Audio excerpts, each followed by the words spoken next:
BA part third Sanskrit महाकवि भृतृकृत नीति सप्तम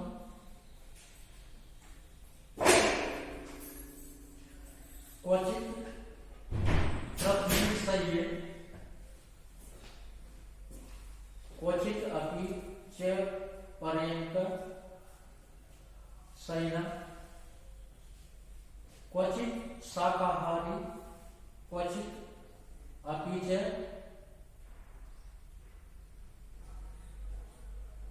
शाल्योदन रुचि क्वचित कंथा धारी क्वचित अपि च दिव्या अंबरधरो मनस्वी कार्यार्थी न गणति दुखम न च सुखम क्वचित पृथ्वीशय्ये क्वचित अपि च पर्यंकम शयन क्वचित शाकाहारी क्वचित अपि च शाल्यो ओदन रुचि क्वचित कंथाधारी क्वचित अपि च दिव्या अंबरधर कार्यार्थी मनस्वी न दुखम गणयति न च सुखम। प्रस्तुत श्लोक महाकवि भरतृ विरचित नीति सप्तम से उद्धृत है। कार्य साधक मनुष्य पुरुष सुखों और दुखों की परवाह न करते हुए अपने कार्य में लगे रहते हैं। इसी तथ्य को बताते हुए महाकवि भरतृ कहते हैं कि क्वचित पृथ्वीशय्ये, कहीं तो पृथ्वी पर शयन करने वाला, क्वचित पृथ्वीशय्ये कहीं पर पृथ्वी पर सोने वाला, क्वचित अपि पर्यंकम शयन और कहीं पलंग पर सोने वाला, क्वचित शाकाहारी कहीं पर शाकाहार ग्रहण करने वाला, क्वचित अपि च शाल्यो ओदन रुचि और कहीं पर चावलों के भात में रुचि रखने वाला, कंथाधारी क्वचित कंथाधारी कहीं पर फटे पुराने वस्त्र धारण करने वाला, क्वचित अपि च दिव्या अंबरधर और कहीं पर बहुमूल्य वस्त्र धारण करने वाला, कार्यार्थी मनस्वी न दुखम गणयति न च सुखम। जो अपने कार्य को सिद्ध करने में लगे रहते हैं वह मनस्वी पुरुष न तो दुख को ही गिनता है और न ही सुख को मांगता है। प्रस्तुत पद्य में महाकवि भरतृ जी कह रहे हैं कि जो व्यक्ति अपने कार्य में सिद्ध करने के लिए तत्पर होता है वह व्यक्ति कहीं पर भी जिस स्थिति के अनुसार कभी वह पृथ्वी पर भी सोता है और कभी वह पलंग पर भी शयन करता है। कार्यार्थी मनुष्य पुरुष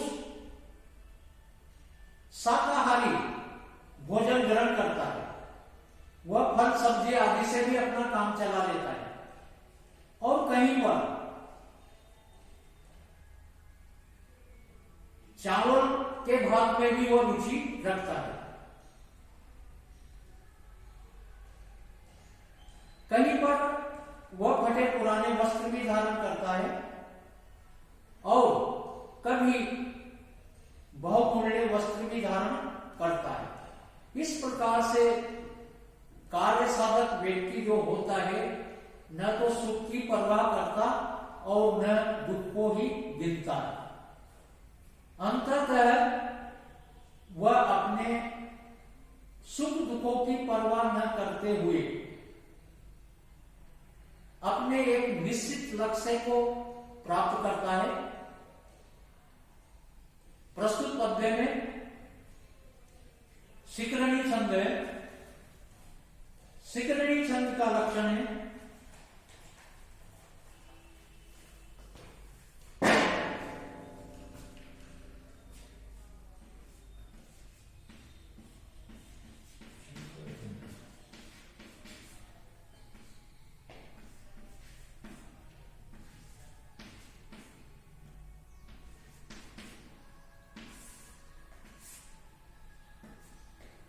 रसे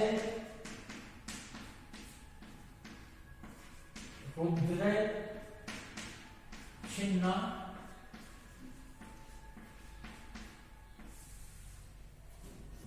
यमन सब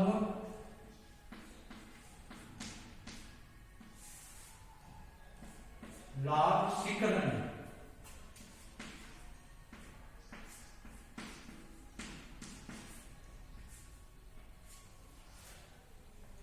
शिखरणी छंद के प्रत्येक चरण में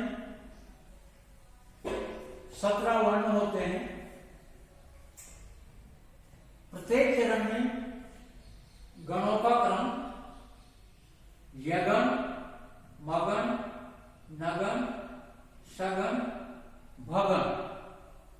अंत में एक लघु वर्ण होता है और एक दीर्घ वर्ण होता है। शिखरणी छंद में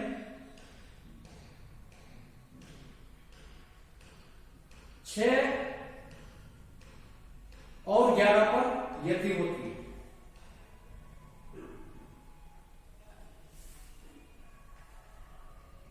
निंदतु नीति नुगुणा यदि वा इस्तु वंतु लक्ष्मी समाविष्टु गच्छतु वा यथेष्टम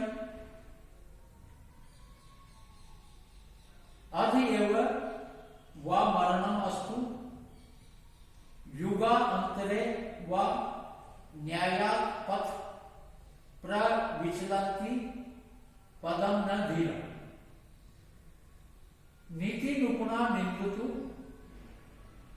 यदि वा इस्तु वंत लक्ष्मी समाविष्टु वा यथेष्टम गच्छतु अध एव वा मरणम अस्तु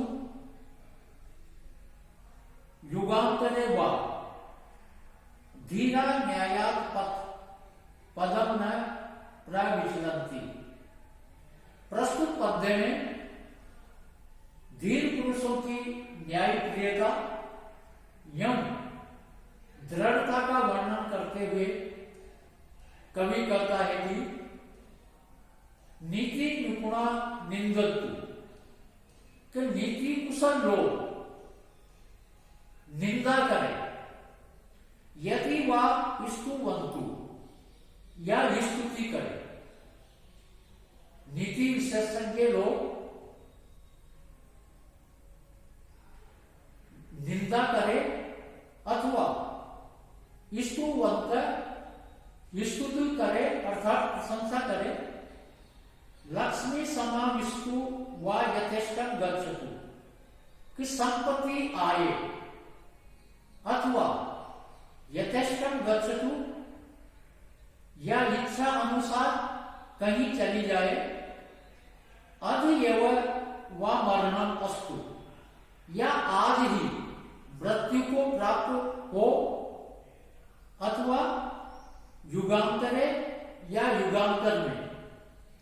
धीरा न्यायात् पथ पदम न प्रविचलन्ति। जो धैर्यशाली व्यक्ति होता है वह न्यायोचित मार्ग से एक कदम भी पीछे नहीं हटता, अर्थात वह न्यायोचित मार्ग का अनुसरण करता है।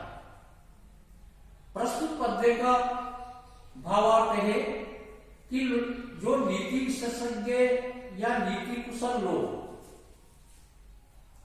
उस व्यक्ति की निंदा करें तब भी उस व्यक्ति पर कोई प्रभाव नहीं पड़ता, या उस व्यक्ति की स्तुति करे अर्थात प्रशंसा करे, या फिर उसके पास संपत्ति आए, या फिर लक्ष्मी कहीं अन्यत्र चले जाए, आज ही चाहे वह मृत्यु को प्राप्त हो या युगांतर में मृत्यु हो, इससे न्याय के पथ पर चलने वाला जो सज्जन और धीर पुरुष होता है वह अपने पथ से विचलित नहीं होता। उस न्यायप्रिय धीर पुरुष को निंदा या प्रशंसा लक्ष्मी के आने से या न आने से कोई फर्क नहीं पड़ता। वह तो निरंतर अपने न्याय के पथ का अनुसरण करते हुए आगे बढ़ता है, यहां तक कि उसको अपनी मृत्यु का भी भय नहीं होता। न्याय के पथ पर चलते चलते यदि उसको मृत्यु भी प्राप्त हो जाए तब भी उसको कोई परवाह नहीं, वह अपने न्यायोचित मार्ग से एक कदम भी पीछे नहीं हटता, निरंतर न्यायोचित मार्ग की ओर अनुसरण करता है। प्रस्तुत पद्य में वसंत तिलका छंद है। वसंत तिलका छंद का लक्षण है मुक्ता वसंत तिलका तबझा जगोग।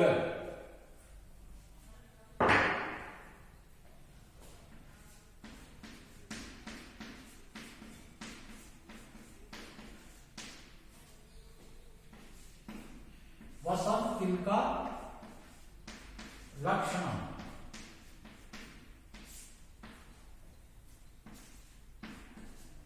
मुक्ता वसंत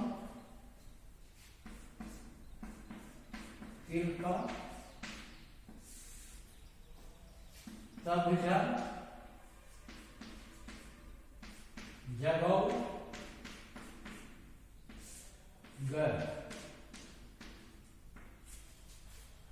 वसंत तिलका छंद के प्रत्येक चरण में 14 वर्ण होते हैं। प्रत्येक चरण में गणों का क्रम तगन, भगन, जगन, जगन और अंत में 2 गुरु वर्ण होते हैं।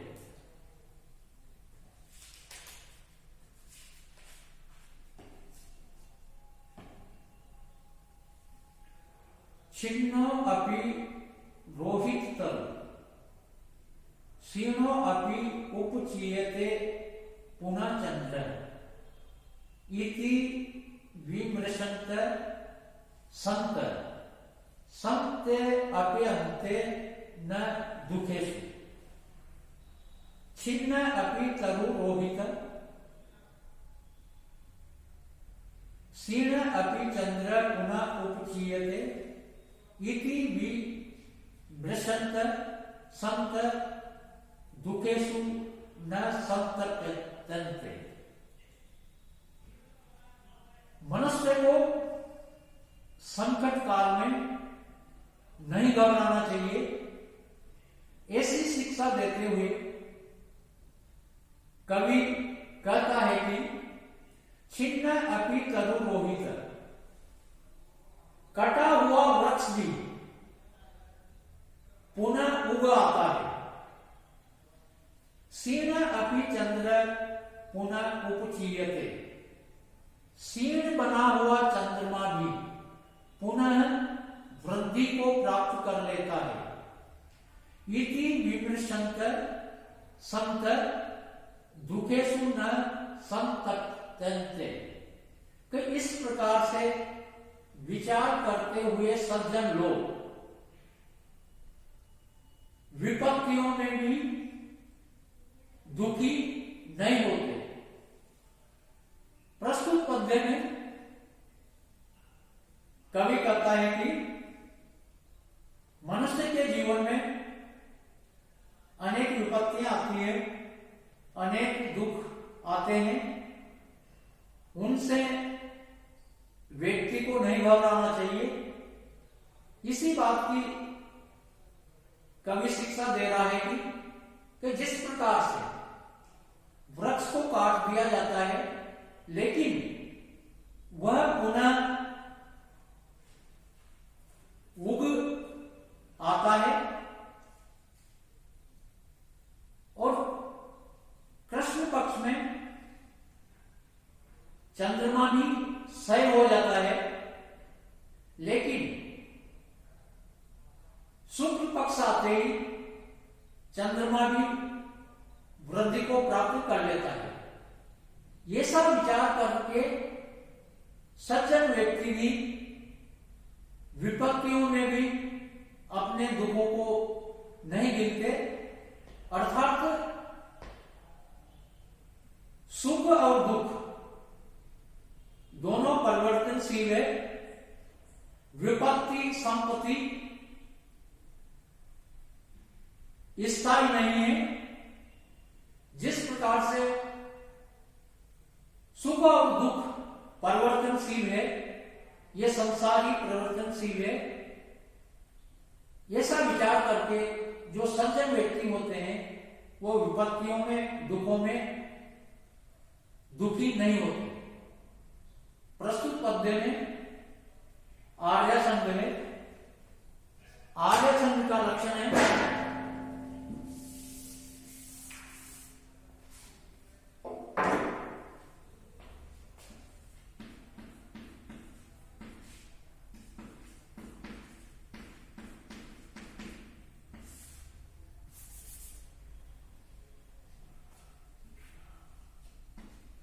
यस्य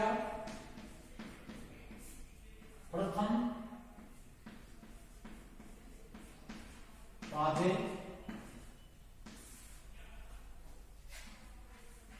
द्वादश मात्रा तथा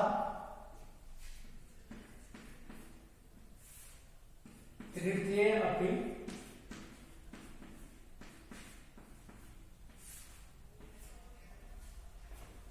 अष्टादश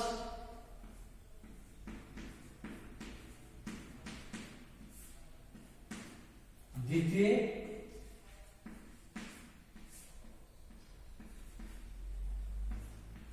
चतुर्थ के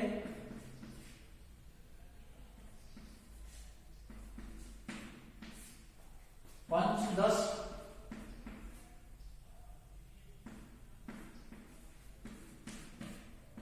सार है।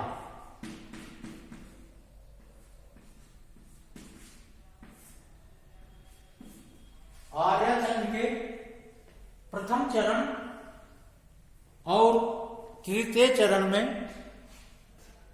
12 मात्राएं होती है। द्वितीय चरण में 18 मात्राएं होती है और चतुर्थ चरण में 15 मात्राएं होते हैं। उसे आर्या छंद कहते हैं।